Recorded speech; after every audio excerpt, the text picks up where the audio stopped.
क्या कर्नाटक में महज 40 सीटों पर सिमट जाएगी भाजपा? क्या 150 सीटें जीतकर प्रचंड बहुमत के साथ कांग्रेस बनाएगी कर्नाटक में सरकार?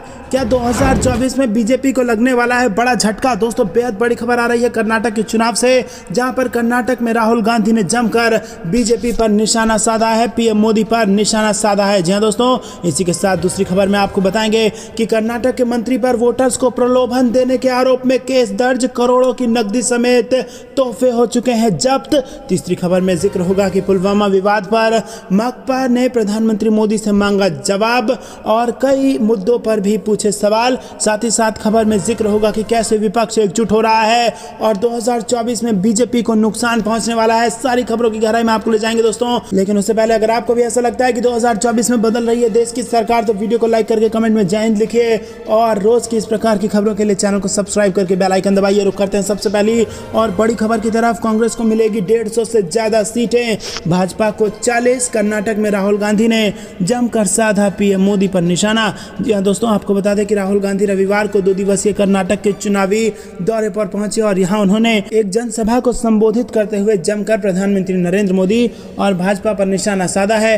कांग्रेस नेता ने कहा कि प्रधानमंत्री और भाजपा के नेता बसवन्ना के बारे में बोलते हैं लेकिन उनकी शिक्षा का अनुसरण नहीं करते। उन्होंने कहा कि कर्नाटक में बीजेपी की सरकार देश में सबसे भ्रष्ट सरकार है और राहुल गांधी ने कहा कि कर्नाटक में कांग्रेस 150 से ज्यादा सीटें जीत रही है जबकि भाजपा को महज 40 सीटें मिलेंगी। जी हां दोस्तों, 224 सीट हैं और उनमें से 150 कांग्रेस जीत रही है, इसका दावा कर दिया गया है और रोड शो में जमकर भीड़ उमड़ी है। जी हां दोस्तों, राहुल गांधी ने एक विशाल रोड शो किया था और यहां पर दोनों तरफ लोगों की जबरदस्त उत्साहित भीड़ देखकर उन्होंने हाथ हिलाकर अभिवादन किया और इससे ये पता लग रहा है कि कांग्रेस की जबरदस्त लहर कर्नाटक में चल रही है। रुक करते हैं अगली ब्रेकिंग न्यूज की तरफ। कर्नाटक के मंत्री पर वोटर्स को प्रलोभन देने के आरोप में केस दर्ज, करोड़ों की नकदी समेत तोहफे जब्त। जी हां दोस्तों, कर्नाटक के मंत्री मुरुगेश निरानी पर मतदाताओं को प्रलोभन देने के आरोप में मामला दर्ज किया गया है। बीजेपी के टिकट पर बिलगी निर्वाचन क्षेत्र से विधानसभा चुनाव लड़ रहे मंत्री मुरुगेश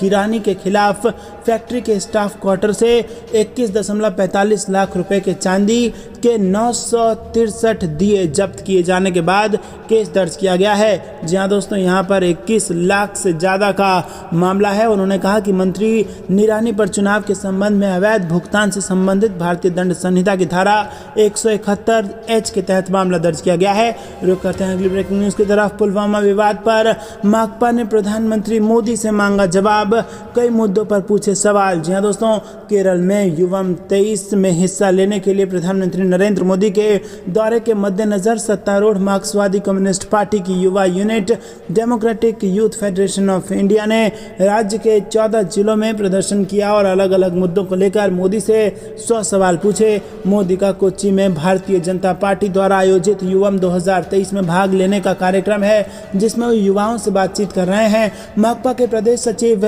MB गोविंदन ने कोल्लम में प्रदर्शन किया जबकि यहां पर जबरदस्त सवाल दागे गए हैं और जवाब मांगा गया है विभिन्न मुद्दों पर, जिसमें जम्मू कश्मीर के पूर्व राज्यपाल सत्यपाल मलिक के खुलासे के कारण हाल में हुआ पुलवामा विवाद भी शामिल है। रुक करते हैं अगली ब्रेकिंग न्यूज़ की तरफ। विपक्षी एकता के लिए नीतीश कुमार का तूफानी दौरा, बंगाल में ममता व यूपी में अखिलेश से मिलने तेजस्वी के साथ निकले। जी हां दोस्तों, बिहार के मुख्यमंत्री नीतीश कुमार लोकसभा चुनाव 2024 के लिए विपक्ष को एक मंच पर लाने के लिए लगातार कोशिश कर रहे हैं। लोकसभा में कांग्रेस के केंद्रीय नेतृत्व से बात करने के बाद सीएम विपक्षी पार्टियों को एक मंच पर लाने के लिए केंद्र की राजनीति में संयोजक के रूप में सक्रिय हुए। उन्होंने अपने दिल्ली प्रवास के दौरान देश की राजधानी में मौजूद कई विपक्षी पार्टियों के शीर्ष नेताओं से बातचीत की।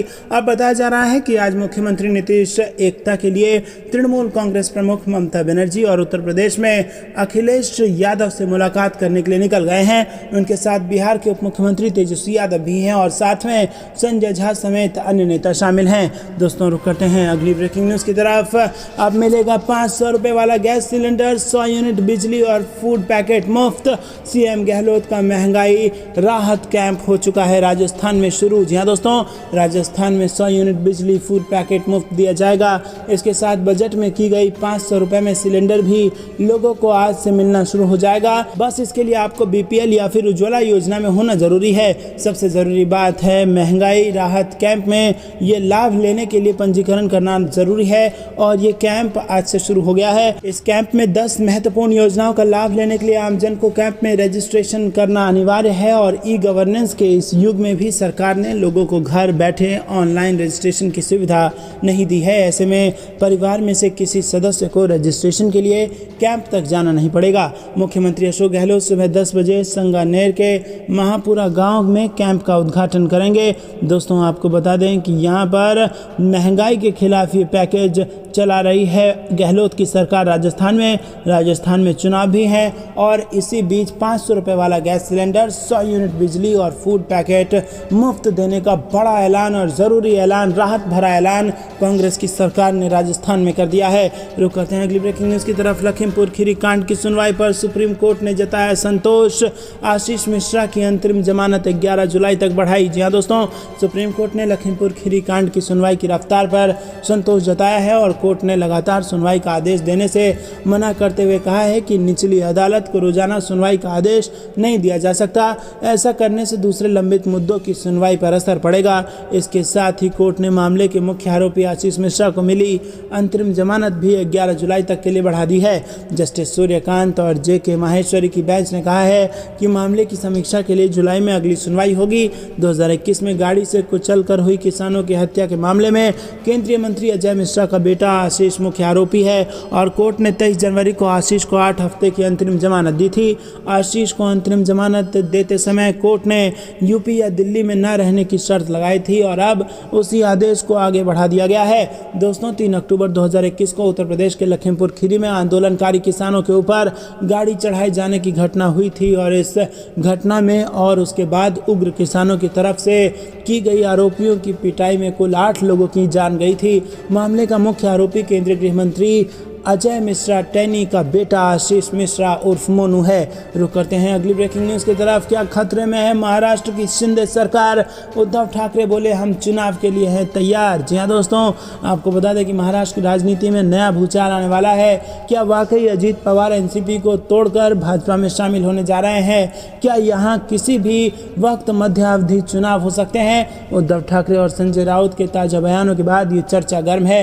यहाँ आपको बता दें दोस्तों कि एकनाथ शिंदे समर्थक बागी विधायकों पर सुप्रीम कोर्ट के फैसले का इंतजार हो रहा है और जानकारी के मुताबिक महाराष्ट्र में मुख्यमंत्री शिंदे गुट के 16 विधायकों की वैधता पर सुप्रीम कोर्ट का फैसला हफ्ते भर में आने की उम्मीद है और इस फैसले के बाद महाराष्ट्र में राजनीतिक समीकरण बदल सकते हैं। पिछले साल शिवसेना की अगुवाई वाली महाविकास अघाड़ी की सरकार जाने के बाद पूर्व मुख्यमंत्री उद्धव ठाकरे गुट की ओर से 16 विधायकों की सदस्यता की वैधता को सुप्रीम कोर्ट में चुनौती दी गई थी।